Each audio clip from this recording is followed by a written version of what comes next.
3, 2, 1.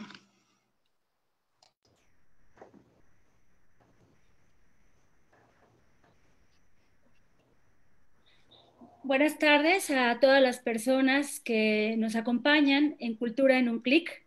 Estamos en el día 74 y queremos recordarles que es importante que sigamos el llamado de quédate en casa, que nos siguen haciendo nuestras autoridades de salud.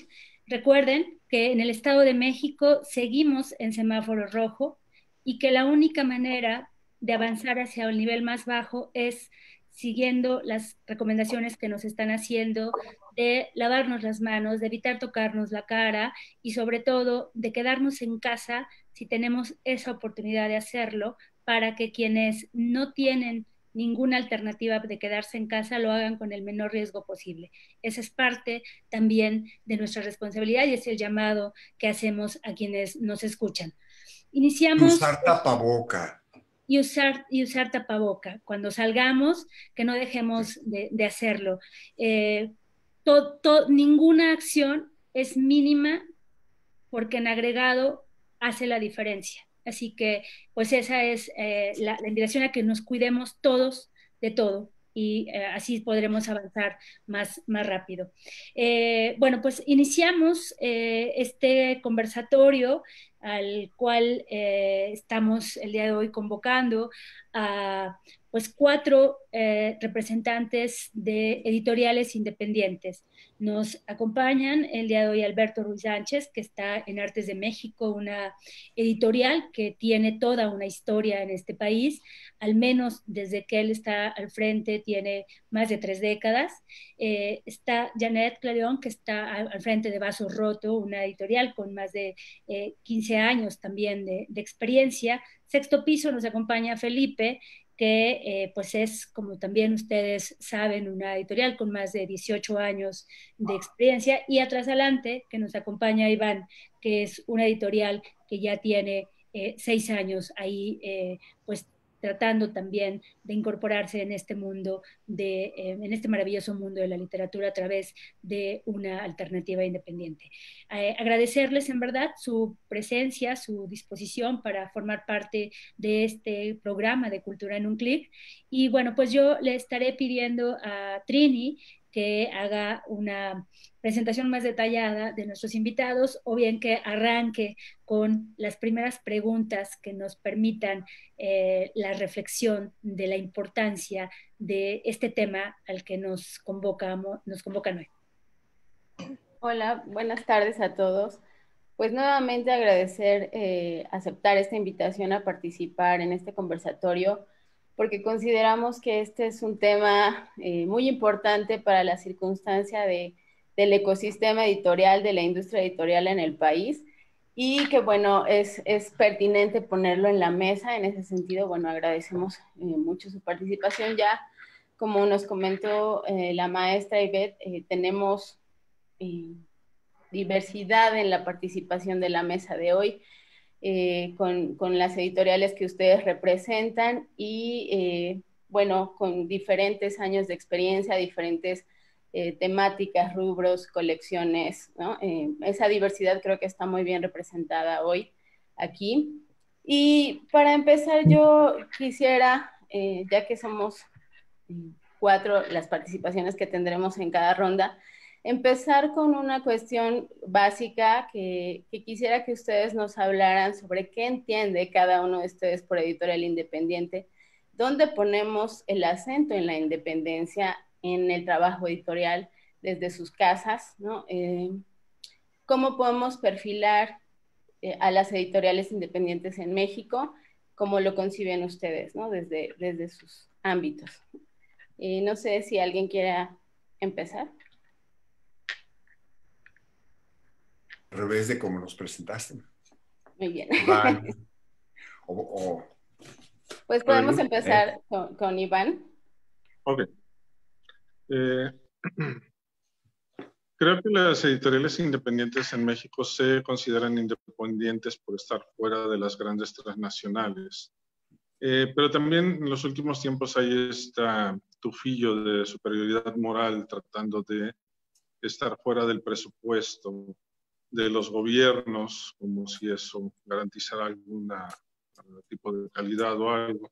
A mí me gusta pensar en editoriales emergentes, porque todos de alguna forma estamos participando y concursando por las conversiones, por las becas, por la forma de hacer más libros.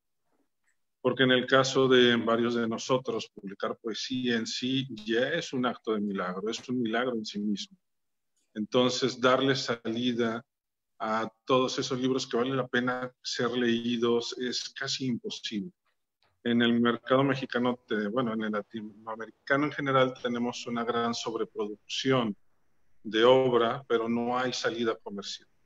Además, contamos con grandes problemas como son la distribución, que, bueno, esto probablemente lo abordaremos más adelante, pero en ese punto me gustaría a mí entenderlo como editorial emergente más que independiente. Muy bien. Maestra Janet, ¿nos quiere comentar? Sí, yo creo que para globalizar el término independiente o hablarlo desde México o España, tendríamos que decir que lo que nos hace independientes es la curaduría de nuestro fondo. Ese es el tema esencial de una editorial independiente, de no depender de alguien más, de un tercero que nos diga qué es lo que tenemos que publicar. Iván se refirió a las ayudas de los gobiernos, por eso quise poner el acento que esto es en este momento. Quisiera no entrar en un tema político ni de gobierno, sino centrarme únicamente en la editorial. Nosotros, en lo personal, consideramos eso como independencia y consideramos que cuando no podemos publicar, es mejor hacer una pausa que llenar el mercado de libros que se salen de nuestro fondo, de nuestra filosofía, de nuestra misión y de nuestra vocación. Muchas gracias. Felipe. Hola, bueno, pues antes que nada, gracias por la invitación. Creo que estos espacios son importantes en estos momentos. Y bueno, nosotros tenemos una visión muy similar a la de Janet.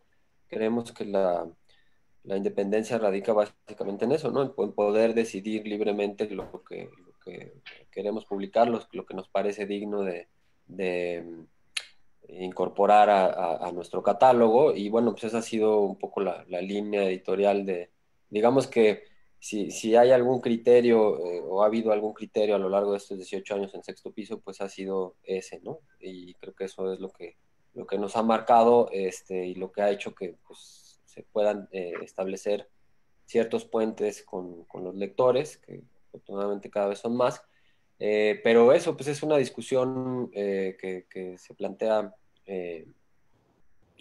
prácticamente en todos los foros o en todas las charlas sobre edición independiente se hace un poco esta pregunta y creo que es importante poner el acento en ese, porque pues del otro lado, digamos que de la parte económica, uno podría pensar, ¿no?, que se trata de una independencia económica y que esa independencia económica te permite decidir libremente lo que vas a publicar o no y lo que vas a agregar o no a tu catálogo. Pero al final de cuentas, y eso nosotros lo vimos ahora recientemente con una campaña que hicimos, pues finalmente creo que todos somos proyectos que en última instancia pues dependemos de los lectores, ¿no? A veces también del Estado, desde luego, en programas públicos, pero en última instancia creo que lo que sostiene a cualquier proyecto de este tipo pues son los lectores y es la posibilidad de esos proyectos como decía hace rato, ¿no?, de establecer esos puentes con los lectores. Así que creo que iría por ahí nuestra postura también. ¿Qué nos puede decir, maestro Alberto? Es muy interesante plantearlo así, ¿no? Como los que somos clasificados independientes, ¿de qué dependemos, ¿no? Y entonces sí, la campaña que acaban de terminar con muchísimo éxito se llamó Editoriales Dependientes de Lectores, ¿no? Así Sí, se llamó, ¿no? sí. Se llamó Dependientes de Lectores, así a secas. Sí, y entonces eso es muy interesante porque es señalar una forma de independencia que nunca es total, o sea, todos dependemos de algo y de alguien, y depender de lectores además tampoco es 100% cierto, ¿no? Porque hay muchas instancias en medio. Por ejemplo, algo muy importante y que para todos nosotros es fundamental es que existan librerías. Si no hay librerías, estamos fritos. O sea, cuando, bueno, primero quiero aclarar que cuando me presentan como director de Artes de México, es cierto, pero no es cierto, de la misma manera que somos independientes, pero no tanto. Yo soy codirector junto con Margarita de Orellana. O sea, es total. Y ella cada vez debería ser más la directora y yo debería ya no llamarme sino su sombra. Pero cuando comenzamos el proyecto hace 30 y tantos años, trazamos una línea, primero, por supuesto, del contenido que queríamos que tuviera lo que queríamos hacer. Y después, cómo íbamos a financiar ese contenido y cómo íbamos a hacer que llegara a la gente. Entonces hicimos una estrategia que nos funcionó 30 años. Es decir, planeamos hacer libros de altísima calidad en la impresión, en un momento en que no se usaba invertir en la calidad de los libros, ni siquiera de los de arte.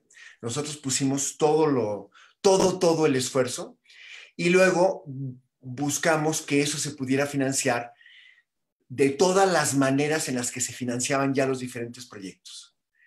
El primero era venderlo como revista, aunque fuera un libro. En realidad, Artes de México no es una revista. No revisa un tema desde diferentes, como lo hace cualquier revista. Tiene diferentes autores que ven un solo tema. Es una revista, lo que se llama una revista monográfica. Pero además tiene una estrategia editorial para que siempre sea referencia. Es decir, de los 30 años que llevamos editando ejemplares, son 132, muy pocos han perdido actualidad. Es decir, tratamos de que se convierta en una referencia como una especie de enciclopedia, que a veces tienes que ponerla al día, pero en realidad son detalles, ¿no? Y que además nos propusimos explorar temas que parecía que estaban muy explorados, pero que en realidad no lo están tanto porque la gente no se hace las preguntas claves. Por ejemplo, hicimos el primer número sobre una artesanía, era sobre la Talavera de Puebla. Ahorita todo el mundo dice Talavera de Puebla, todo el mundo tiene una piececita en su casa. Cuando nosotros nos propusimos hacer eso, el libro anterior era de 1935 y había habido un catálogo. Entonces había que plantearse desde qué significa la palabra, de dónde viene, invitar a toda una serie de expertos y volver accesible al público esa confluencia e invitar a gente a que reflexionara, no solamente las técnicas, sino que reflexionara sobre el sentido, lo que significa una pieza artesanal en tu mesa, ¿no? Ahí fue, Octavio Paz estaba vivo, lo invitamos a hacer una reflexión y después nos fuimos a un taller que estaba a punto de desaparecer de inanición, fue vendido ya varias veces, el taller Uriarte, y en fin, hicimos una edición que durante casi 15 años, la gente que ya con pereza hacía algo sobre la Talavera de Puebla nos fusilaba, lo cual nos da mucho gusto. Pero se fue necesitando cada vez afinar más, ¿no? Los temas. Y entonces, pensar en cada número de la revista como una expedición implicaba depender también de quienes se ocupan de ese tema. Por ejemplo, la gente que hace Talavera. O, por ejemplo, cuando decidimos hacer algo sobre el tequila, mucha gente no pensaba, eso es un tema cultural. Ahora parece evidente, pero en aquella época no lo parecía. Y todos los tequileros estaban peleados entre sí, fue imposible juntarlos. Y partimos de una pregunta puesta a todos los pensantes, sociólogos, historiadores de la cultura. ¿Por qué una de las 120 bebidas regionales que hay en México se convierte en símbolo nacional? ¿Y por qué proceso? Y no otro. Y entonces el número es la respuesta. Después, cuando el mezcal comenzó a ponerse de moda, la gente usaba el número del tequila para hablar del mezcal, entonces hubo que hacer otra investigación. Y ahí la pregunta tenía una variación. ¿Qué de la factura artesanal del mezcal se pierde al industrializarse? Porque el tequila es una versión industrial del mezcal, es un tipo de mezcal con una planta distinta, es todo un proceso, ¿no?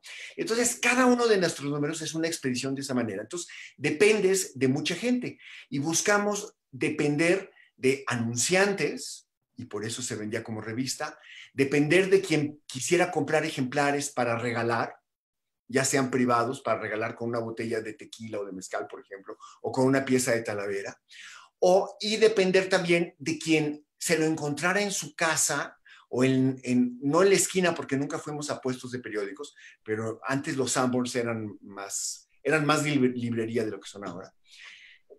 Es decir, cualquiera, ¿no? Y entonces cuando ya hicimos investigaciones de quién era nuestro mercado, encontramos que teníamos el mecánico de la esquina que venía, la compraba y la forraba, y un señor universitario y unas personas que le servían a sus hijos para hacer el trabajo de la escuela, y la gente que hacía programas culturales en la televisión, es decir, una diversidad de públicos que se convirtió en nuestra, depender de ellos. Pero para poder depender de un público tan amplio, de un mecánico hasta un universitario, hasta una persona rica que coleccionara cerámica en su casa, teníamos que venderla muy barata. Y para eso lo patrocinaba la publicidad. Buscamos también que no tener anuncios del gobierno más allá del 5%.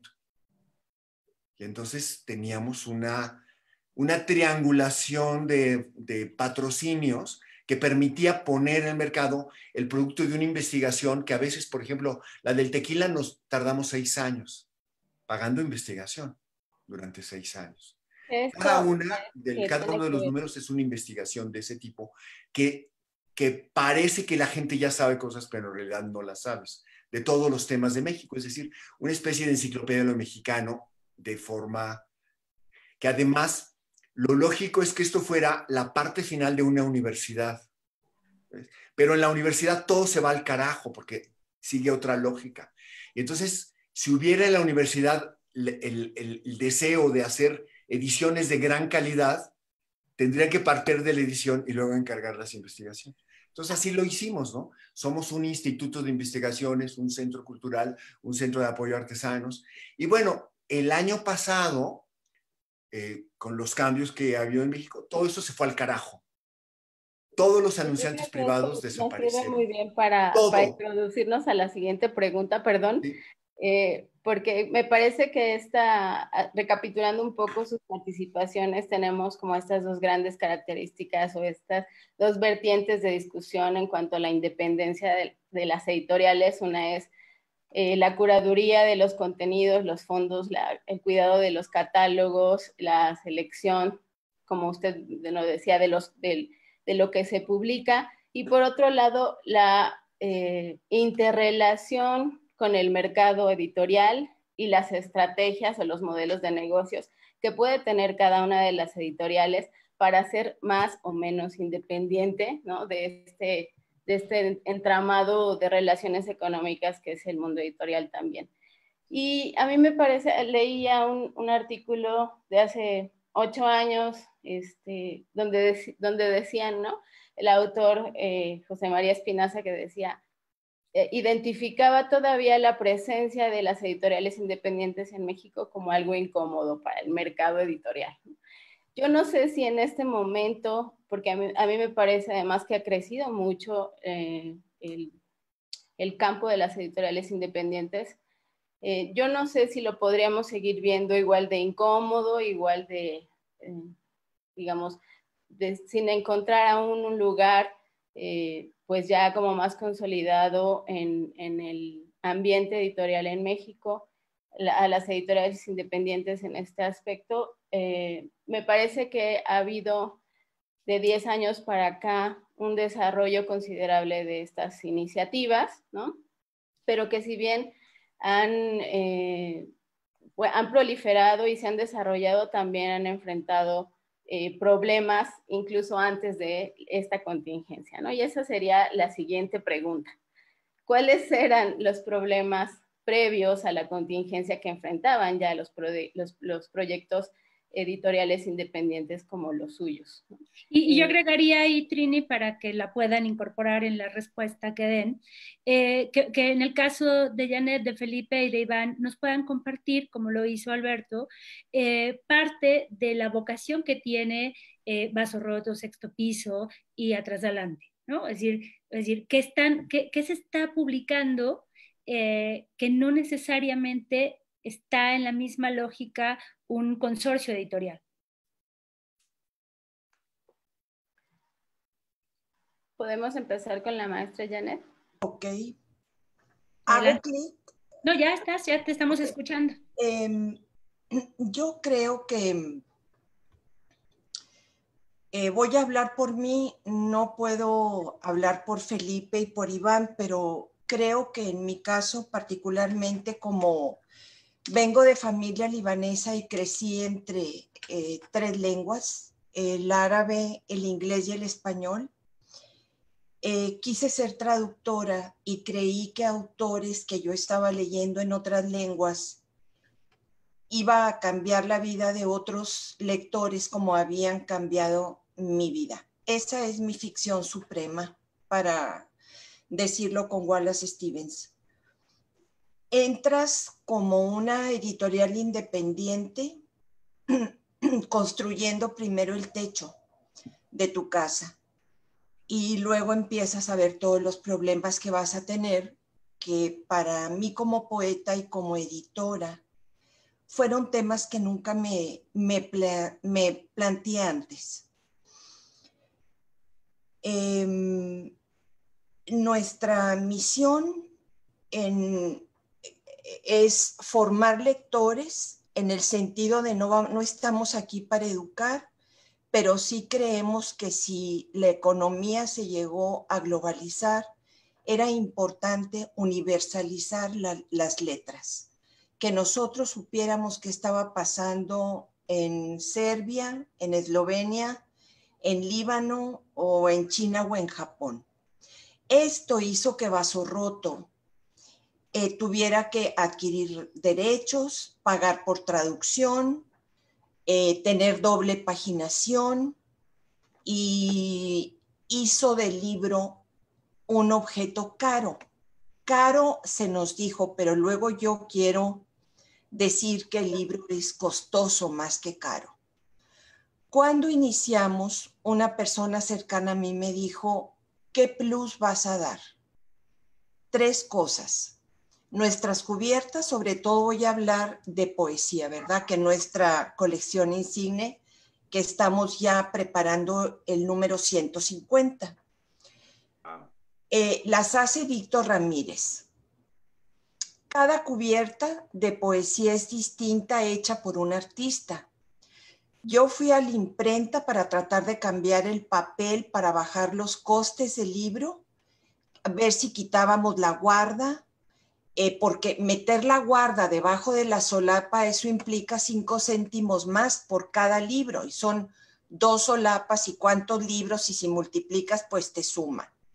Y tomamos la decisión de no quitar eso que estábamos dando, porque nuestro nicho es un buen lector, y generalmente el lector de poesía se relaciona con el objeto desde la estética, que es su ética.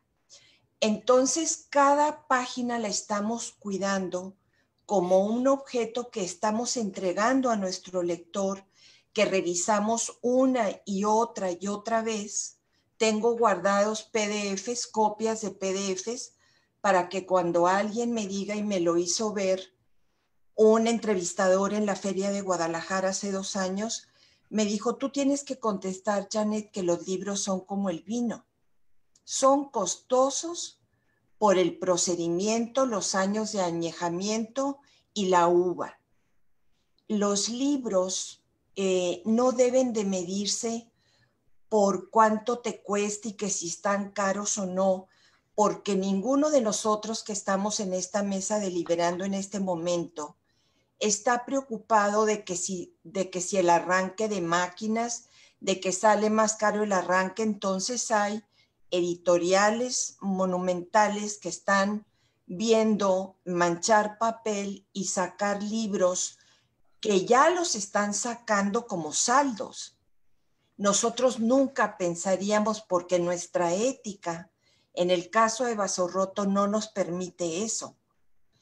Entonces partimos de un hecho de que estamos trabajando con un objeto que vamos a comercializar y por ende tiene que haber mucha honestidad con la clase de trabajo que entregamos.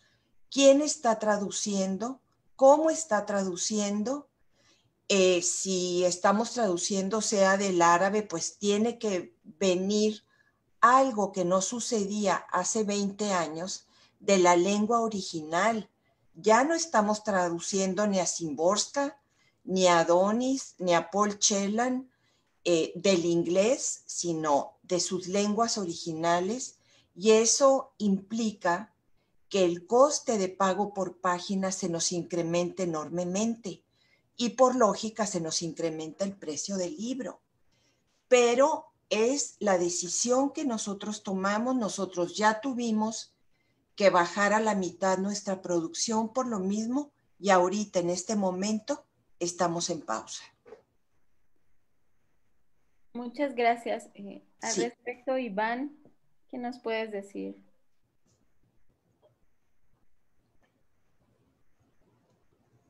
Ay, creo que está silenciado tu micrófono. Listo. Ya. Parece que ya. La misión y visión de Atrasalante desde un inicio fue entregar libros como productos culturales que son de alta calidad estética en sus materiales y en su contenido. Por eso optamos por esta escuela de portadas de Europa del Este, limpias, con una ilustración original en cada una de las portadas.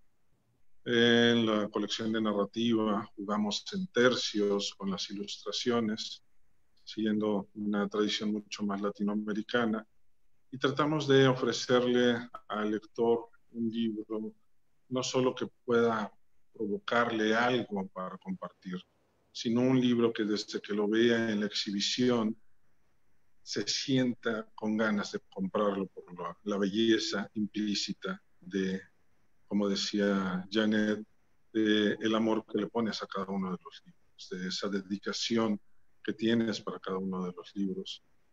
A veces nos ha pasado que terminas de revisar y editar un libro y el simple tema de decidir cuál es la ilustración ideal para cada uno de los libros te lleva un montón de tiempo, y hemos pasado con ilustraciones, todas las ilustraciones son originales, hasta un mes para poder decidir cuál es el boceto sobre el cual se va a trabajar.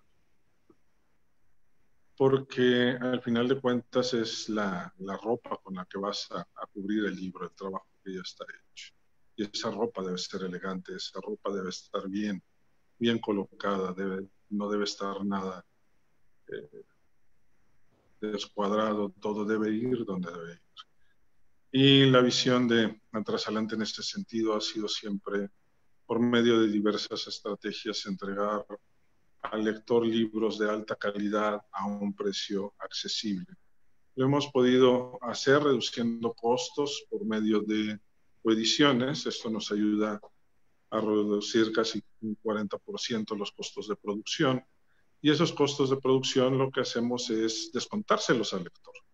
Es decir, si yo me estoy ahorrando ese costo de producción, voy a hacer que el libro sea más barato para el lector y que este libro pueda comprarlo a un costo accesible, porque de acuerdo a todas las estadísticas de consumo, el lector de poesía mexicano está entre 18 y 43 años y su nivel económico, pues bueno, no es ni siquiera medio alto.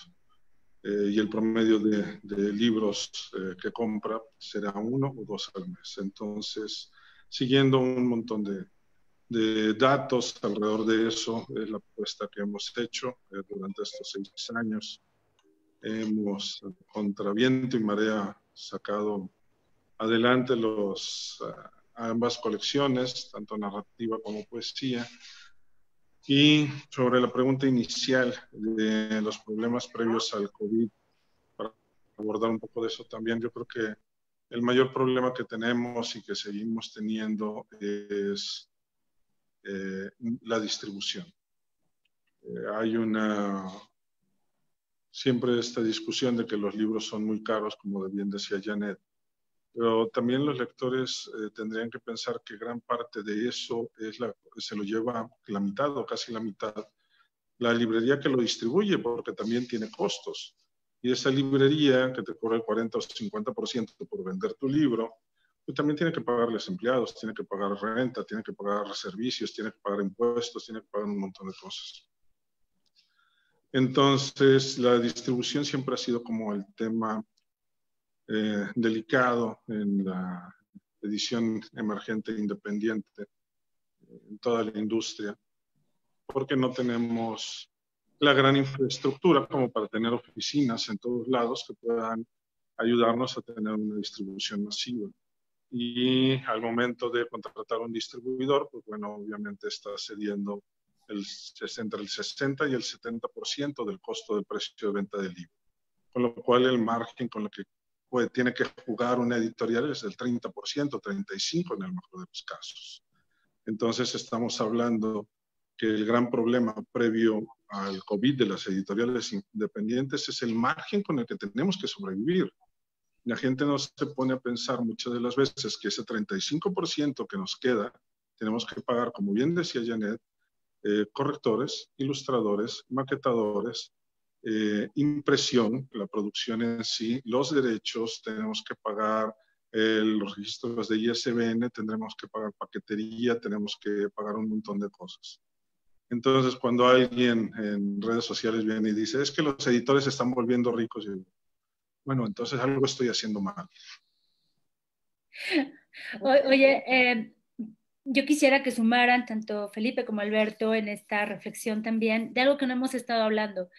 A los escritores que convocan las editoriales independientes, que me parece que es fundamental. Ya Alberto de alguna manera decía las temáticas que nos planteamos, que son de una gran aportación. Y pienso que en el tema de las editoriales independientes, al plantearse siempre al libro como un bien cultural, también los escritores a los que convocan no necesariamente son los que tienen la garantía en un primer momento de ser un hit comercial y que son importantes porque eso ha permitido también nutrir la riqueza editorial de este país. Felipe. Sí, bueno, digamos, tratando de recoger un poco las 3 preguntas, pues, yo les diría eso. Bueno, Sexto Piso surgió, como ya les conté, hace casi 18 años. En agosto de este año cumplimos 18 años, y fue un proyecto que surgió, digamos, cuando pues, todos salíamos de la universidad. Estábamos ahí pensando qué hacer, y bueno, pues decidimos meternos en esto sin saber muy bien de qué se trataba, ¿no? Evidentemente, al paso de los años, o de los meses quizás también, nos fuimos dando de topes frente a la realidad, fuimos descubriendo efectivamente todas estas lógicas, todas estas realidades, valga la redundancia, del mercado editorial y de las complejidades de producir y vender y promocionar libros, y que se acentúan sobre todo pues en una editorial como la nuestra, que empezó publicando pues puras cosas. Digamos que el primer impulso pues era publicar autores poco conocidos o no traducidos al español, o que se habían, digamos, olvidado durante muchos años. Al paso del tiempo, conforme fuimos agarrando más olfato y más oficio, nos dimos, digamos, un viraje más hacia la narrativa, que es nuestra colección principal, y que reúne, digamos, tanto el género del cuento como la novela. Luego fuimos abriendo, digamos, otras colecciones, además de la de ensayo, que fue la primera, y de la de narrativa, que es la más importante, y abrimos colecciones, por ejemplo, de libros ilustrados, en donde reunimos, mejor dicho, géneros como la novela gráfica o el cómic, ¿no? Incluso clásicos ilustrados, ¿no? Es una colección muy, muy ecléctica. Luego fuimos abriendo otras, la colección de realidades, por ejemplo, que aborda pues justo crónica, cartas, biografías, etcétera, etcétera. Y una de las últimas colecciones, que por lo mismo fue, digamos, es una de las más logradas, aunque no es la más nutrida ni la más importante dentro de la editorial, que es la de poesía, ¿no? Que, digamos, esa es una de las colecciones más recientes, y uno se va dando cuenta, digamos, al paso del tiempo de que pues, uno va agarrando oficio en esto, ¿no? Entonces, se van haciendo cada vez mejor las cosas, y bueno, pues eso nos ha permitido ya tener hoy un catálogo de más de 500 títulos, y en ese, digamos, dentro de ese catálogo, o para configurar ese catálogo, en nuestro caso fue muy importante un texto que también publicamos, ¿no? De Roberto Calasso, que es un editor italiano muy admirado por nosotros, y él habla justamente de la edición como género literario, ¿no? ¿Y esto qué quiere decir? Pues a grandes rasgos él dice que el papel de un editor es construir un catálogo, y que ese catálogo, digamos que los libros que conforman ese catálogo tengan coherencia entre ellos, de la misma manera que los capítulos de una novela, de un libro que estamos leyendo, guarden esa misma coherencia, ¿no? Es decir, él hablaba justo de que el catálogo de la editorial tiene que verse como un gran libro, en donde cada uno de estos libros que uno va publicando, pues son un gran capítulo de ese gran libro que es el catálogo, y que desde luego pues se va ramificando en colecciones y demás, pero hay, digamos, entre todos los libros que uno va publicando, hay ciertos lazos o ciertos hilos que a veces a lo mejor no son muy visibles, pero que ahí están presentes, ¿no? Ya sea por temáticas, ¿no? En nuestro caso, por ejemplo, hay muchos libros sobre locura, ¿no? O hay muchos libros sobre el tema del dinero, hay muchos libros muy críticos, digamos, con el sistema en el que vivimos, ¿no? Y hay también algo que tiene que ver con la última cosa que comentaba Ivette, que es el tema de la política de autor. En nuestro caso ha sido, digamos, no es algo que nosotros hayamos inventado, sino más bien como casi todo lo que hicimos fue siguiendo a varios de los editores que pues, en ese momento eran muy importantes para nosotros, y lo siguen siendo desde luego. Y esto de la política de autor consiste precisamente pues, en publicar toda la obra de los autores que a nosotros nos gustan y nos parecen importantes y nos parecen interesantes, ¿no? Lo saco a colación porque les pongo dos ejemplos que siempre me gusta usar, que son el caso del serbio Goran Petrović y el caso del israelí Edgar Keret, que son autores con los que empezamos, digamos, cuando nosotros los publicamos por vez primera en México, pues eran autores prácticamente desconocidos, como muchos de los autores, como la gran mayoría de los autores que publicábamos en los inicios de la editorial. Y bueno, hoy en día son de nuestros autores más vendidos. Tenemos, no sé, de Keret me parece que hay 8 títulos suyos, casi todos en quinta, sexta edición. De Petrović hay 5 o 6 títulos, también en tercera, cuarta, quinta edición. Son autores que han estado, que han venido a México varias veces, ¿no? Que han venido a promocionar sus libros, han venido a la Feria de Guadalajara, a la Feria del Zócalo, etcétera, etcétera. Y entonces ahí te vas dando cuenta, digamos, con esos casos, podríamos llamar de éxito, aunque el éxito para una editorial como la nuestra, pues en el caso de esos autores, pues es, no sé, vender 10, 15 mil ejemplares de cada uno de esos títulos, ¿no? Ya por decir mucho, por decir una cifra alta.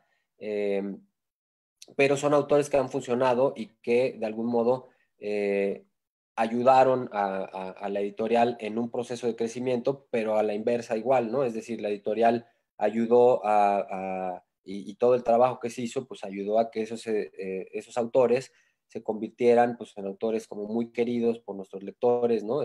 Muy respetados por la crítica, muy reconocidos, ¿no? Es decir, que todo ese trabajo conjunto pues ayudó a que esos autores se ganaran un lugar entre los lectores mexicanos, y creo que por lo menos desde nuestra perspectiva pues de eso se trata un poco todo el tema de la edición, ¿no? A nosotros nos gusta verlo a la manera de Edgar Queret, ¿no? En alguna presentación él decía que cada libro suyo pues era como una especie de solicitud de amistad a sus lectores, ¿no? Y nosotros lo enfocamos de una manera parecida, ¿no? Es como, repito, es por un lado como fijar nuestra postura frente al mundo, ¿no? A través de los libros, que son pues los objetos con los que nosotros crecimos, que nos apasionan, que nos vuelven locos, pues, ¿no?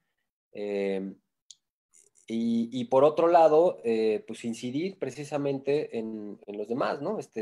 Tratar de que un lector en el momento en que lea uno de nuestros libros, pues encuentre satisfacción, encuentre reflexiones, encuentre pensamientos, encuentre transformaciones, ¿no? En fin, todo lo que uno encuentra cuando se acerca pues, a esos libros que realmente lo apasionan y son capaces de transformarlo, ¿no?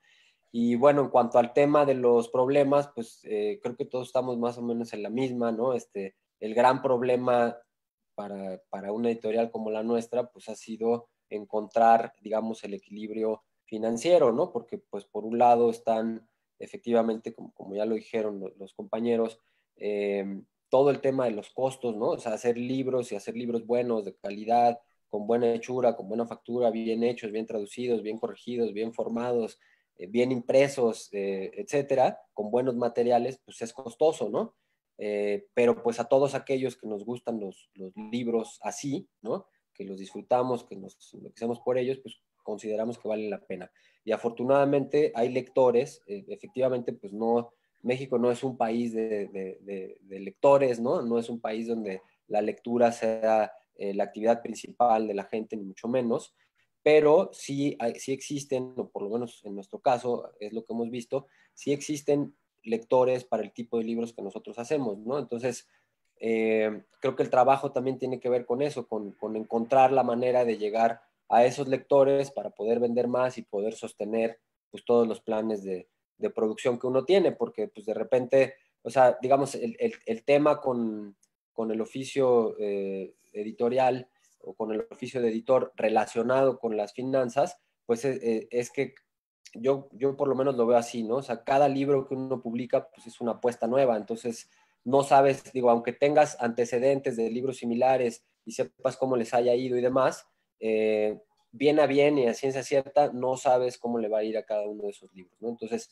tú puedes medir tu apuesta en el tiraje, sobre todo, cuando determinas cuántos ejemplares vas a hacer, cuánto vas a pagar por un anticipo, cuánto vas a pagar por una traducción. En ese momento defines tu apuesta, pero el resultado de la misma, pues no lo vas a conocer pues hasta mucho tiempo después, ¿no? En el caso del mercado español, por ejemplo, pues en 3-4 meses ya supiste más o menos cómo le fue a tu libro, pero en México, pues tiene que pasar mucho más tiempo, es un mercado más lento, ¿no? Que en donde a veces te terminas un tiraje en 3 o 4 años, ¿no?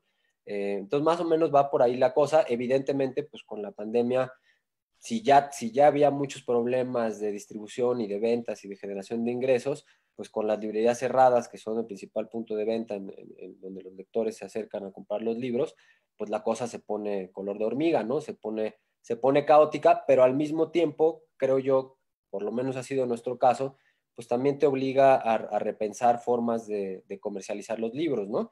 En las cuales, desde luego, pues tenemos que pensar en otros agentes de la misma cadena, como es el caso de las librerías, pero creo que si algo ha dejado esta pandemia, pues por lo menos a nosotros, nos ha dejado la lección de que pues también están, digamos, todos los canales digitales, ¿no? Nosotros hemos incrementado mucho nuestras ventas en línea, es lo que nos está sosteniendo ahora. Y bueno, pues esperemos a ver cómo regresamos a la normalidad, por así llamarla, y pues a ver qué rutas tomamos, ¿no? Pero bueno, hasta ahí me quedaría por ahora. Hay un tema de alguna manera mencionado por los tres y por la invitación de Ivette de añadir a los autores que me parece muy importante, que cada uno de ustedes, al introducir autores que aparentemente no tienen un público y que con el tiempo lo van teniendo en México, aunque no, en otros países lo tengan. Yo he tenido complicidad con cada una de sus editoriales, vinculándome con ciertos autores. Con Iván, bueno, pues estuve muy cerca de la edición del libro de Aurelio, que hiciste antes, y hay complicidades que se van tejiendo. Pues Goran es uno de mis mejores amigos, ¿no? Goran Petrovich, y cada vez que ha venido me toca presentarlo, a Querer menos, pero de todas maneras. Y con Janet, bueno, tenemos muchos amigos en común que son tus autores, amigas y amigos, ¿no? Desde Yumana hasta Aurelio Major, ¿no? Que es, publicaste un libro maravilloso de él. Entonces, ¿qué es lo que hace la editorial, además de ofrecer a los lectores un libro sabroso? Es crear una comunidad. O sea, crear una comunidad de lo que traen a veces de fuera hacia adentro, ¿no? Entonces yo me siento parte de la comunidad de poetas que están vinculados con o escritores, porque Goran no es poeta, pero que está vinculada a cada una de las editoriales de ustedes, ¿no? Y entonces eso es parte de la labor importantísima que hace una editorial, es que es crear entre los escritores complicidades que son transgeográficas, transgeneracionales, en fin, ¿no? Lo que Ivette contaba de Gamoneda, ¿no? Del tiempo que pasaste con Gamoneda, que lo publicó Janet, ¿no? Y sabes una cosa, Alberto, me parece que esa es la gran labor de toda la actividad cultural, no solamente editorial. Es decir, sí, tenemos que pensar la cultura desde la lógica de cómo creamos comunidad, cómo tejemos esas redes. Es decir, con Janet, con Alberto, con Iván, hemos venido recientemente con Felipe, pero hemos venido creando una comunidad en donde desde diferentes trincheras hemos estado ahí acompañándonos ya desde hace años, pero básicamente el 70% de nuestros invitados en Cultura en un Clic ha sido porque somos parte de una comunidad. Sí, y luego, ¿sabes qué? Hay este otro ingrediente que también que cada uno de ustedes mencionó, que es una especie de admiración y verdadero placer por el libro, ¿no? O sea, ahora que estuve en Monterrey, Iván, y que me llevé tus libros que no tenía, los que me faltaban, de los que has hecho, bueno, es que es un placer inmenso, ¿no? Lo mismo con Sexto Piso, o sea, cada vez que consigo un nuevo libro, muchas veces la edición en México es mucho más bonita y significativa que la edición original, ¿no? En su lengua original, y eso es muy importante porque tiene que ver con con algo que no está de más, sino que es parte de la labor de hacer libros misma, y lo que hace que no sea reemplazable el libro digital por el libro en papel. Esta parte, no solamente porque es una parte artesanal, sino porque nos comunica a través de los sentidos, ¿no? Los libros de Janet no se diga, o sea, cada una de las ediciones es un verdadero tesoro, ¿no? Y de alguna manera cuando hacemos los libros, eso queremos que haya un mensaje afectivo que es parte del contenido. Por lo menos a mí como editor así me pasa, ¿no? O sea, no es lo mismo de ninguna manera escoger una tipografía u otra. No es lo mismo escoger una caja u otra. O un papel, como lo decía Janet, y unas guardas. O sea, todo eso es parte de lo que comunicas. Mucha gente del público no lo hace racional y consciente, pero nosotros que estamos en el oficio y vemos las diferencias, pues lo apreciamos, ¿no? Y es parte de lo que nos permite, pues, ser, si no independientes, pluridependientes, ¿no?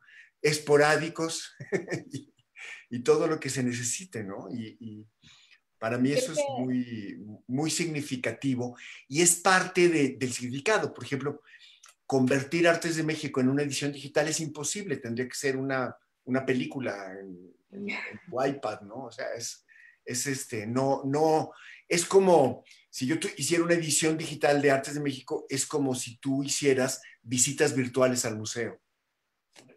O sea, las encuestas de qué hace la gente cuando recibe Arte de México y lo abre, ¿sabes qué es? El 95% de lo primero que hace es olerla. O sea, huelen la tinta y el papel, ¿no? Eso es lo primero. Fíjate, varios de los comentarios que el público está dejando ahora es justo la sensación que les provoca cuando abren un libro. Y hay quien dice, bueno, yo he tenido esa sensación y nunca me había puesto a reflexionar sobre todo lo que hay detrás de ese momento en el que yo puedo tener un libro en las manos, abrirlo, disfrutarlo, y creo que sin lugar a dudas, y son parte también de las cosas que el público está pidiendo ahí reflexionar, indiscutiblemente que está el formato electrónico y que llegó para quedarse también. Hay varios comentarios en este sentido, y que no está peleado con la parte de la edición en papel. No obstante, digo, hay momentos en los que un libro puede hacerte puede hacerte llegar porque no está en venta en el país o en la ciudad donde tú estás viviendo por los temas de distribución, y que eso también es una alternativa. No obstante, parte de las reflexiones del público, de las participaciones del público, es eso, esa sensación que provoca pues que se trabaje con este detalle y en la lógica de hacer un libro objeto, ¿no? Es decir, que no es solamente imprimir y distribuir pues una cantidad estratosférica de ejemplares, sino más bien de cómo pensar en la sensación que va a tener cada lector al abrirlo, el color, el tipo de letra, el diseño editorial en términos generales, en términos integrales. Yo quisiera sumar, yo sé que Trini tiene varias preguntas, pero se nos está yendo el tiempo rapidísimo. Quisiera sumar algunas de las preguntas del público que están ahí siendo reiterativas. ¿Cómo reinventarse para no morir en el intento desde las editoriales independientes? Dejaré 3, 4 para que cada uno de ustedes pueda contestar alguna de ellas y optimizar los tiempos. Es decir, qué alternativas no solamente tienen las editoriales independientes, sino los autores independientes en un momento como el que estamos viviendo. Las editoriales transnacionales están apoyadas en un aparato financiero o económico muy grande. No les interesa el tema de la promoción de la lectura. Les importa el negocio y no tienen editores, tienen gerentes, ¿no? Que esa es una gran diferencia también con respecto a lo que Pero no es completamente cierto, ¿eh? Sí les importa la lectura. No, y tienen muy buenos editores también. Sí, y muy buenos autores. Muy buenos. Sí, no es completamente cierto. Es parte de las inquietudes del público y que ustedes sí, claro. ¿no? Si quieren, comenten estas dos, tanto Alberto como Felipe, y luego vamos para que Iván y Janet puedan responder otras inquietudes del público. Pues mira, es un marco en el que estamos todos. O sea, realmente no hay una... Incluso en las editoriales de gobierno hay muy buenos editores también, ¿no? En el Estado de México hay editores notables, ¿no? Félix Suárez, por ejemplo. Que nos está viendo, por cierto. Que nos está viendo, nos está siguiendo. ¿Ah, sí? ¿Sí? No, Félix es uno de los grandes editores que hay en México, ¿no? Para hablar de alguien del Estado de México, pero hay muchos. Lo importante, ¿sabes qué? Es que podamos reforzar el vínculo con los lectores de muy diferentes maneras. La librería de barrio es la solución que han encontrado en una ciudad como Francia. ¿Sabes? Al terminar el confinamiento la semana pasada, lo primero que hizo la gente fue ir a la peluquería, pero más que eso fue a comprar libros. En 2 días se vendieron 5 millones de ejemplares.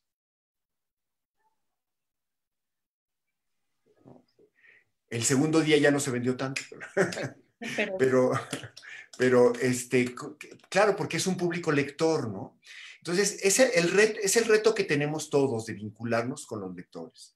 Y yo te digo, porque yo publico en Alfaguara, parte del reto es que las editoriales tengan libros de fondo, ¿no? Y en eso, bueno, yo creo que parte de ser independiente es que te interesa el fondo, no te interesa la novedad. O sea, nosotros sabemos y eso lo platicaba con Calazo cuando vino, un libro es nuevo cuando llega a tus manos por primera vez. La novedad es el libro que te llega a tus manos. Y un editor independiente que se volvió grandísimo, acantilado, lo hizo su fortuna redescubriendo a Stefan Zweig, a un editor que Planeta y eso no querían publicar porque lo consideraban ya fuera de moda, ¿no? Y entonces hizo una fortuna tremenda y le permitió publicar libros muy buenos y muy interesantes, ¿no? Entonces, todo está lleno de paradojas, de cosas que parecen ser y no son, y para reinventarnos, cada uno tenemos que hacer cosas distintas, ¿no? O sea, para mí una buena parte de lo que nosotros teníamos era depender de muchos, tener la publicidad, por ejemplo, me permitía vender mucho más barato, incluir, por ejemplo, cuando nosotros editores hacemos el presupuesto del libro, pues calculas los costos de papel, impresión, traducción, autor, todo. Pero la gente no calcula el costo de la distribución, porque en una idea extraña, que yo no sé de dónde, bueno, viene del comercio, se piensa que la distribución es solo para ganar dinero. Nosotros gastamos en distribución lo mismo que gastamos en impresión. Y en la impresión es en lo que más gastamos. O sea, distribuir es caro. Es tan caro como imprimir en alta calidad. No solamente en una tinta, sino imprimir a color. Y entonces, en el precio, en el costo de la edición, está incluida la impresión, la distribución. Eso hace que podamos vender 17,000 ejemplares, entre 12 y 17,000 ejemplares. Porque está incluida la distribución. Eso nadie lo hace. Pero para que esté incluida la distribución necesitas un patrocinio lateral, que son ediciones especiales, que es publicidad, que es otra cosa. No lo puedes cargar al precio del libro, porque si no, el libro tendría que costar pues lo que nos sale en realidad, que son lo que vendemos en 300 pesos, en realidad cuesta 2,100. Y si aparte le tienes que dar el 50 o 60% a la distribución y a la librería, ¿en cuánto lo puedes vender? Pues no lo va a vender en 6,000 pesos. O sea, no puedes, ¿no? Tienes que inventarte y reinventarte de otra manera. Bueno, todo eso, el día que se canceló el aeropuerto de Texcoco, desaparecieron el 90% de mis anunciantes. Ese día. Es decir, lo que suceda en la economía es muy importante. Y nos quedamos, pues dependía, el 5% que teníamos de publicidad de gobierno lo seguimos teniendo el año pasado. Y reduciéndonos y sin despedir a nadie, pero mucha gente se fue, en lugar de hacer 4 números al año y 20 libros, hicimos un número y un libro. Es decir, la empresa se volvió pequeña. Eso nos hizo menos doloroso la crisis del COVID, pero al mismo tiempo nos está aventando más al abismo. Y de la misma manera, por ejemplo, inventamos cosas. El segundo número que no alcanzamos a sacarlo, sino en el borde del año, dijimos, ¿qué pasa? Nosotros tenemos nuestra oficina en la colonia Roma y vivimos en la colonia Roma. Y nosotros hacemos números sobre las colonias. Entonces hicimos un número sobre la colonia Roma que fuera diferente, que no fuera el número histórico, sino que tuviera diferentes vertientes. O sea, es un contenido más complejo, más interesante, más joven también, y viejo, y bueno, combinando. Y entonces lo que hicimos fue tocar puerta por puerta. Y en lugar de vender anuncios de 150,000 pesos, vender anuncios de 15,000 pesos. Y llamar a la comunidad, desde la comunidad medio hipiosa, que tienen una cosa fabulosa que se llama Huerto Roma, hasta el restaurante elegante, o sea, desde el rango económico más alto al más bajo, llamar a la comunidad a sumarse a un proyecto. Pues ya con la pandemia ya no pudimos presentarlo, pero digamos, eso nos permitió pagar la imprenta. Y seguir ofreciendo al mismo precio.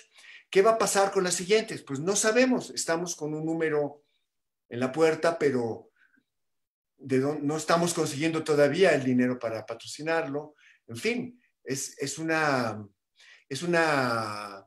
moneda al aire que hay otro factor importante, es que la bodega, para nosotros no es bodega de cosas atrasadas. Nosotros buscamos que el contenido estuviera actual. Entonces, el año pasado vendimos mucho de lo que teníamos en existencia, de nuestro catálogo, ¿no? Al celebrar los 30 años, hicimos cuentas de cuánto habíamos vendido. Por abajo del costo, vendimos 8 millones de ejemplares en 30 años. Y eso ya no es, ese modelo que sirvió hasta entonces, ya no funciona. Pero ¿qué vamos a hacer? Pues no lo sabemos, ¿no?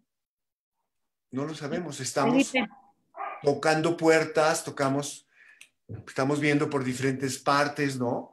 Y bueno, ahí estamos luchando contra las inercias y los proyectos de que desaparezcan las editoriales privadas. Hay ataques muy claros, ¿no? Para que desaparezcan.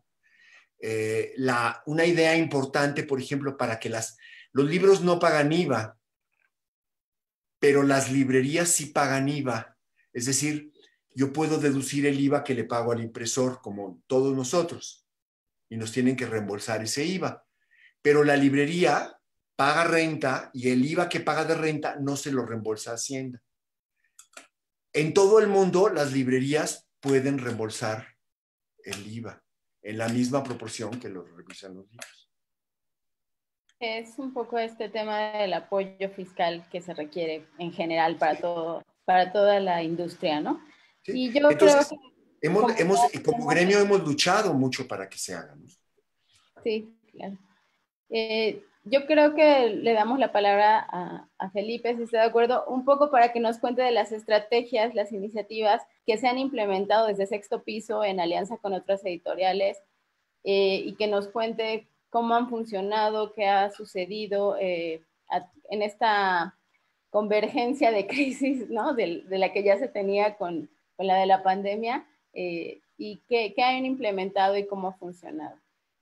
Sí, bueno, pues digo, como a todos, y no solamente a las editoriales, sino yo creo que a todas las empresas del país, pues esto nos afectó mucho, sobre todo las primeras semanas. Entonces, pues pensando, digamos, en qué hacer y demás, mi socio Diego Rabazas se puso a hablar con Marcelo Uribe Vera y con Guillermo Quijas de Almadía, y pues entre los tres ahí pensaron en esta campaña que lanzamos, de la que ya hablamos hace rato, que se llamó Dependientes de Lectores, que fue una campaña de donación, ¿no? En una página que se llama donadora.org.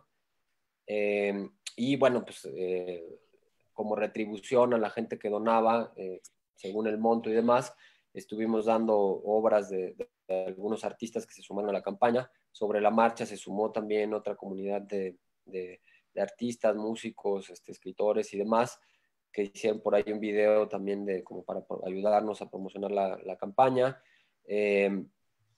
Al final también para el cierre se sumaron un montón de periodistas. Es decir, como que siento que, digo, tuvo sus detractores y tuvo gente afín también. Al final de cuentas creo que el resultado fue muy bueno, no solamente en términos económicos, que llegamos casi al 57% de la meta que teníamos, sino también en términos, digamos, como de las posibilidades que descubrimos, ¿no? Creo que antes de esto nadie o muy pocos habíamos imaginado poder hacer ciclos de charlas virtuales como estas que estamos haciendo ahorita, ¿no? Y creo que en parte pues a eso nos ha obligado la pandemia, pero bueno, fueron como parte de toda esta campaña de Dependientes de Lectores. Hicimos 2 semanas de charlas con autores de las 3 editoriales, con otros editores invitados, periodistas, etcétera. Y bueno, pues tuvo muy buena acogida entre los lectores. Además organizamos una feria virtual que duró un fin de semana y que pues también impulsó un montón las ventas, y se habló un montón pues, de las 3 editoriales, ¿no? Y de otras que ya más adelante también se sumaron de otra forma a la iniciativa, digamos. Y pues eso hizo pues que en muchos medios, entre muchas personas se difundiera todo esto. Así que no solamente fue el tema de la donación, sino también pues mucha gente se acercó a nuestra página, tanto de la editorial como de la distribuidora de libros que tenemos, y pues por fortuna, como les decía, pues está siendo ahorita el canal que está sosteniendo más o menos el proyecto. Nosotros antes ya de la campaña de Donadora, pues habíamos pensado en un montón de promociones que empezaron a funcionar muy bien también, ¿no? De ventas en línea, porque es realmente el único canal que quedó disponible. Pero bueno, en resumen, pues nos obligó toda esta situación a pensar o a repensar, digamos, en las formas pues en las que teníamos que actuar ante una situación como esta, ¿no? Y afortunadamente creo que pues reaccionamos más o menos rápido, la respuesta de la gente fue muy buena, ¿no? Nosotros estamos muy, muy agradecidos. Y bueno, pues eso, ¿no? O sea, a ver qué se viene después, pero digamos, son como ejemplos de cosas que nosotros hemos hecho y que realmente tiene que ver también con lo que decía Alberto, ¿no? O sea, yo creo que el oficio editorial en sí tiene que ver justamente con estar repensando todo el tiempo lo que haces, con estarte replanteando, con estarte renovando, con estar justo pensando en la forma de llegar a los lectores, ¿no? O sea, a diferencia de otras industrias o de otros negocios, acá cada libro es único, cada libro es distinto y por lo tanto merece o tiene que tener un trato distinto, ¿no? Entonces ahí es donde uno tiene que echar a andar la cabeza para pensar cómo hacerle llegar ese libro que es único, ¿no? A los lectores, al lector indicado, ¿no? Entonces, si ya de por sí es un oficio así, pues creo que estas circunstancias de crisis como la que atravesamos siempre obligan pues, a que uno piense en otras formas y en otras maneras de hacer las cosas y pues bueno, más o menos eso es lo que nosotros hicimos en este caso, ¿no? Janet, ¿cuáles han sido sus estrategias en esta crisis? Igual pasamos a algo que dije que jamás de los jamases iba a ser sacar libros en línea. Subimos a ebook, a formato ebook, ya empezamos con parte de nuestro fondo.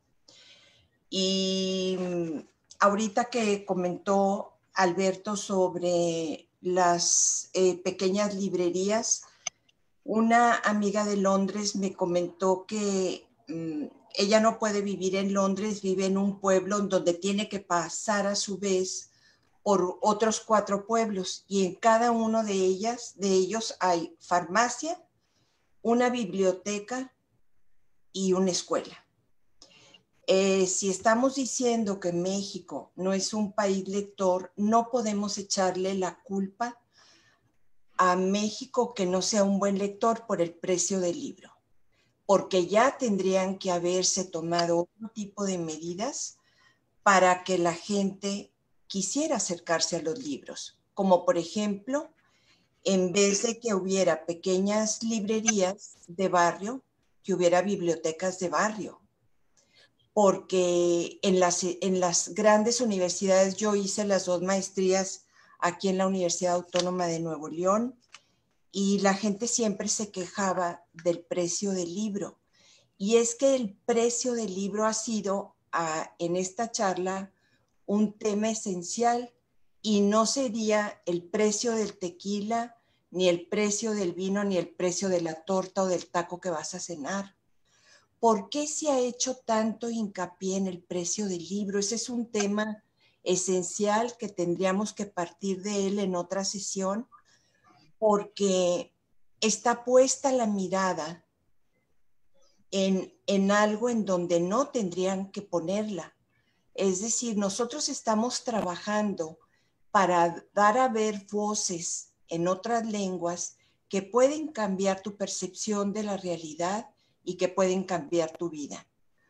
¿Me dirías lo mismo si fueras a cenar a un restaurante? No voy a pedir esto porque es más caro. ¿Verías el precio de la lista de los alimentos en vez de ver lo que deseas comer, si cabrito o pescado o pollo? No. Tenemos trastocada la idea del precio del libro y tendríamos que cambiar ese enfoque. Y también, hablando de los impuestos, por ejemplo, se ayudó mucho a los artistas, a los pintores, con el pago en especie.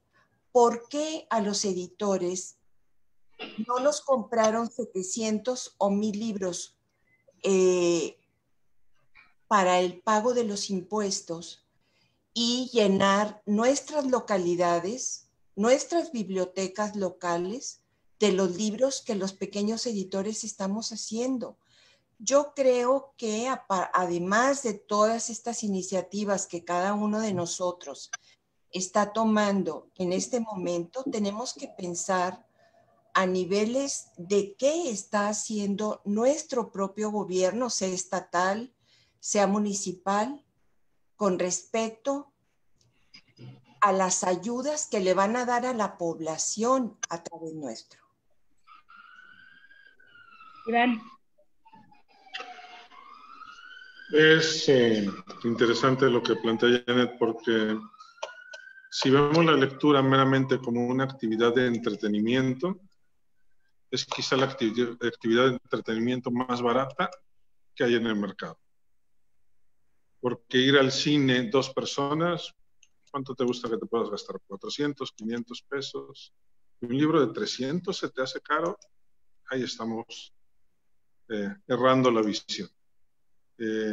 Tendríamos también que replantear la forma en que se promueve la lectura, con que se hagan comerciales con actores que no son famosos por leer o por su nivel intelectual, sino más bien por actuar. Entonces, pues realmente no, la eficiencia no está en esas campañas. La forma más eficiente de promover un libro es contar de qué se trata, emocionar a los demás como si fuera una historia que tú escuchaste por ahí. Al final decirles, este es un libro, toma, agárralo, no pasa nada. Y si no te gusta, no es culpa de la poesía, o no es culpa del cuento, no es culpa del teatro. Hay otras opciones. La gran oportunidad que tenemos ahorita es de que por primera vez quizá en la historia de la humanidad estamos pasando en todo el mundo por el mismo problema al mismo tiempo. Entonces, tenemos que estar como pendientes de qué es lo que hacen los demás, nuestros colegas alrededor del mundo, para ver qué podemos aplicar nosotros. Cómo podemos tejer cada vez más redes de colaboración. Si no se puede ahora con los gobiernos, que digamos, no voy a hablar de gobiernos, me invitaron a charlar, no a hacer corajes. Tendríamos que tender más redes de colaboración entre nosotros mismos, entre las editoriales, con los lectores, tender más puentes para que los lectores lleguen más rápido a nosotros como editoriales independientes, hacer promociones. Nosotros recién hicimos una con Mantis, con Luis Armenta y con Alejandro Vaca de Cuadribio, donde poníamos en un precio muy especial 3 libros con envío incluido. Entonces le decíamos a la gente, ahí están los libros, tómalos. Es decir, había un meme que circuló mucho en estos días que era de, bueno, no hay apoyo para nada de la cultura, y realmente cómo se está entreteniendo la gente en la cuarentena. ¿Qué harían sin películas? ¿Qué harían sin libros? ¿Qué harían sin toda la oferta cultural que hay en línea? Realmente la cultura tiene que dejar de ser un accesorio. Tenemos que cambiar las políticas culturales, tenemos que ver la forma de ver las actividades de entretenimiento, tenemos que cambiar la forma de ver los servicios y los productos culturales, tenemos que hacer un cambio nosotros mismos dentro de nuestros perfiles de consumo como sociedad y pensar que al final de cuentas todas las editoriales independientes estamos haciendo un trabajo artesanal, manual, con muy poca gente detrás, que no estamos produciendo tortillas por tonelada. Nos estamos preocupando porque cada una de las personas que tome uno de nuestros libros lo abra y no pierda la capacidad de sorpresa. Yo quisiera, para cerrar este conversatorio, el tiempo se nos ha ido rapidísimo, ya llevamos 1 hora 20. Yo quisiera pedirles, porque la gran mayoría del público que nos está siguiendo ha tenido ahora la oportunidad de ver qué hay detrás de un libro que ellos tienen en mano, ¿no? Es decir, de esto que está en crisis, porque lo está, porque están enfrentando, como muchas otras áreas, pues un momento muy complicado. Y a mí me gustaría que, para cerrar, una última reflexión que vaya dirigida particularmente a los lectores. Es decir, ¿qué le quieren decir ustedes a esos lectores que han escuchado durante esta poco más de una hora que llevamos? ¿Qué hay detrás de un libro? ¿No? De todo el proceso que implica y todos los retos que han tenido que enfrentar y el momento complicado que están enfrentando las editoriales independientes de manera particular. Yo quisiera que la última reflexión fuese dedicada hacia los lectores. ¿Qué tienen que decirle a los lectores a partir de, obviamente, el trabajo que cada uno de ustedes hace? Janet. Yo me empecé a preocupar porque ya no había bibliotecas en las casas. Y creo que la pandemia, el COVID, nos ha enseñado el retorno al libro. Yo le diría a quienes nos están escuchando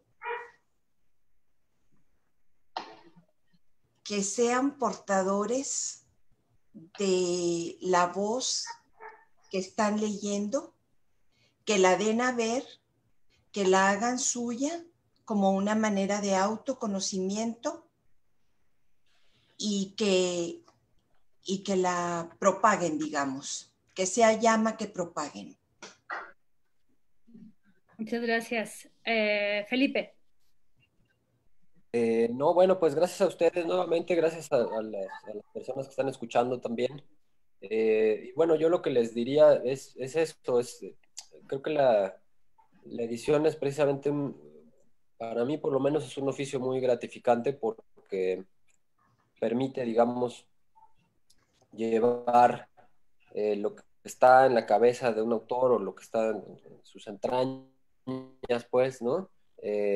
Hasta los ojos y la cabeza de un lector, ¿no? Entonces es una especie de intermediario, digamos, entre esas dos mentes, y pues obviamente entre una y otra pues está la del editor y está la de los traductores, si es que los hay, y está, digamos, pues todos los agentes que van interviniendo pues en la producción de un libro, ¿no? En el hecho de ya tenerlo físicamente ahí. Entonces, pues eso, yo les diría que se abran precisamente a tener ese encuentro con la mente de otras personas, porque seguramente se van a ver ahí reflejados, se van a conocer mejor a los que los rodean, ¿no? Y sobre todo, pues también van a pasar un muy buen rato, ¿no? O sea, se van a abstraer, digamos, de todo esto que estamos viviendo, van a encontrar otros mundos, van a encontrar posibilidades y seguramente se quedarán ahí con un montón de preguntas, de dudas, de reflexiones y quizás hasta también con lágrimas, ¿no? Así que bueno, pues ábranse a esas posibilidades, ¿no? Muchas gracias, Felipe. Iván. Híjole, yo quisiera agradecerle profundamente a los lectores que eligen cada uno de nuestros libros por encima de los miles que hay en el mercado. De verdad, gracias. Y en segundo, atrévanse a compartir sus lecturas, así como comparten el cotilleo del día a día o los memes, compartan qué están leyendo, compartan qué les gustó, qué no les gustó y por qué. Acuérdense que la narrativa trata de responder las grandes preguntas del ser humano, pero la poesía hace esas preguntas. Gracias por la invitación. Alberto. Bueno, simplemente decir que desde el punto de vista de entregar a los lectores lo que hacemos, nuestro negocio es lo inesperado. Y como decía Iván, el asombro, ¿no? Y yo me voy a tener que ir porque, justamente por casualidad, una lectora de Colombia, que es una sexóloga, una terapeuta sexual especializada en sexualidad femenina, leyó uno de mis poemas. Yo no la conocía, se lo agradecí, y me invitó hoy a las 6:30 a leer con ella. Entonces vamos a tener una hora de lectura erótica a través de Instagram Live. Ya hago el comercial completo, se llama By Camila, BY, Camila Barrera. Y entonces vamos a tener una hora a las 6:30, una hora de poesía erótica, Bogotá, México. Pues ahí está la invitación.